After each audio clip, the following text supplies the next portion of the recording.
Hello बच्चों, let's see this question. Which of the following is metamer of the given compound x. हमारे पास एक compound दिया हुआ है एक्स और इसमें बताना है हमें कि इसका मेटामर कौन होगा। तो चलिए इस क्वेश्चन को सॉल्व करते हैं बच्चों। और सबसे पहले तो ये देखते हैं कि इस क्वेश्चन को सॉल्व करने के लिए कौन से की कॉन्सेप्ट की जानकारी होनी चाहिए। तो देखो ये सवाल जो है अपने पास बच्चों, ये बेसिकली मेटामर्स का ही सवाल है। मेटामर्स में क्या होता है, ये बेसिकली एक स्ट्रक्चरल आइसोमर है जहाँ पे मॉलिक्यूलर फॉर्मूला तो सेम होगा, है ना।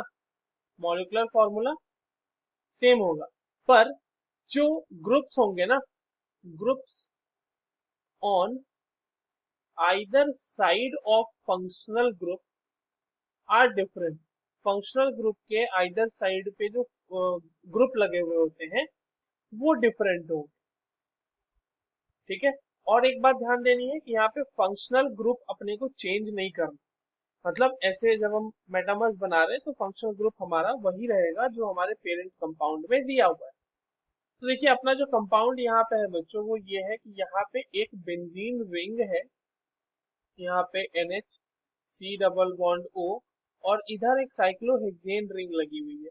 ध्यान से देखिए तो ये आपका फंक्शनल ग्रुप है और ये एक अमाइड है, ठीक है।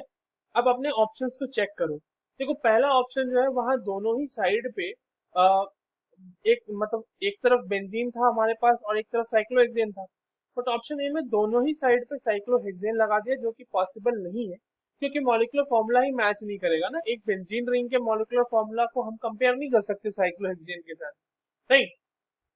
क्योंकि साइक्लोहेक्सेन की अगर मैं बात करूं यहाँ पर, तो साइक्लोहेक्सेन का मॉलिक्यूलर फॉर्मूला देखो क्या हो जाएगा, C6, और इसके साथ ऐसे तो साइक्लोहेक्सेन का C6H12 होता है क्योंकि यहाँ पर एक हाइड्रोजन हट के यहाँ पे NH से जुड़ा हुआ है, तो ये C6H11 होगा।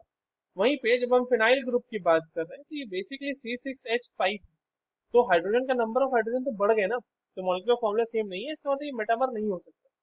बी के केस में देखिए दोनों ही साइड पे एक तरफ साइक्लोहेक्सेन है एक तरफ बेंजीन है, यहाँ दोनों ही साइड पे बेंजीन कर दिया, ये भी कंपेरेबल नहीं। सी के केस में देखिए ये है हमारा आंसर। क्यों? क्योंकि लिंकेज की बात हो रही है। देखिए अमाइड में दो तरफ से लिंकेज है, एक तरफ एन से लिंकेज है और दूसरी तरफ कार्बोनाइल कार्बन से लिंकेज है।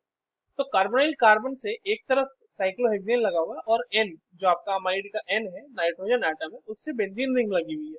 बट सी ऑप्शन में ये चीज रिवर्स कर दी गई है, यानी ग्रुप्स अलग अलग अलग कर दिए गए हैं, उनका लिंकेज अलग अलग हो गया है यहाँ पे। तो ये बात हमारी सही है, ये मेटामर हो सकता है। ऑप्शन डी को ध्यान से देखें तो यहाँ पे फंक्शनल ग्रुप ही चेंज हो गया, CHO ग्रुप एल्डिहाइड आ गया, तो ये भी हमारा आंसर नहीं हो सकता। So the correct answer for this question will be option C. I hope you understood this well. All the very best.